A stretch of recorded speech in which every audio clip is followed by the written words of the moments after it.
Hello, beautiful people. Welcome back to the channel. I have to say, reading Solo Leveling Ragnarok has been very exciting. It's an absolute masterpiece, a cinematic explosion. I really like the fact that Sung Suho doesn't have the ability to keep his shadow soldiers, like Sung Jin Woo. His fighting style is more hand-to-hand.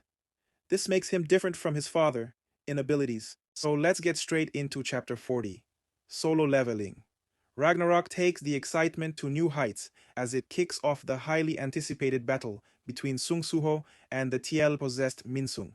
While the intensity builds, Suho struggles to keep up as the Itaram Apostle's influence elevates Minsung's strength to an S-rank level. As Suho and his shadow soldiers prepare to engage the Itaram Apostle, he receives an urgent quest to defeat Minsung. Suho questions whether the time has finally come for him to take a human life. Meanwhile, TL reflects on how his growing understanding of emotions has shifted his perspective.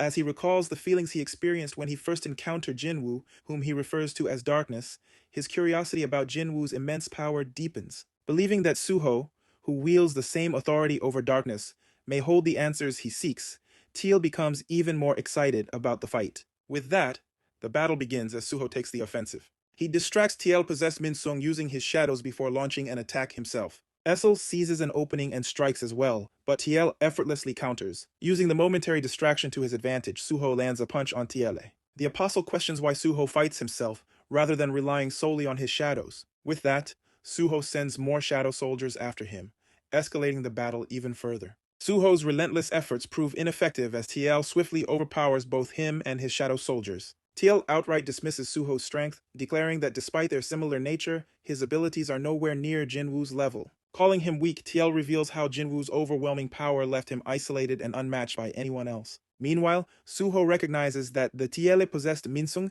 has reached the levels of an S-rank hunter, making the battle even more formidable. As he contemplates whether his father truly feels lonely, TL lands a significant blow, shattering Suho's gauntlet, Vulcan's horn, before stabbing him. TL taunts Suho, stating he has no comprehension of the immense power he possesses. His internal monologue further reveals his true intentions. He aims to brainwash Suho and turn him into a believer, allowing him to seize the authority of darkness for himself. Suho begins questioning whether he truly understands his own power. TL's words resonate with him, making him recall Minsung's earlier remark about his lack of personality. As he contemplates what he needs beyond stats and skills to grow stronger, he remembers a past conversation with Beru about using shadow-transformed weapons. This flashback reveals that Suho originally chose Vulcan's horn over shadow-transformed weapons due to its superior power and because he struggled with handling multiple skills simultaneously, doubting his ability to wield a shadow-transformed weapon effectively. He also suspected that Jinwoo had never used such weapons for a reason, further leading to his uncertainty. Suho realizes he has been limiting himself ever since his awakening, driven by a sense of powerlessness. He questions why he has been following in Jinwoo's footsteps instead of carving his own path.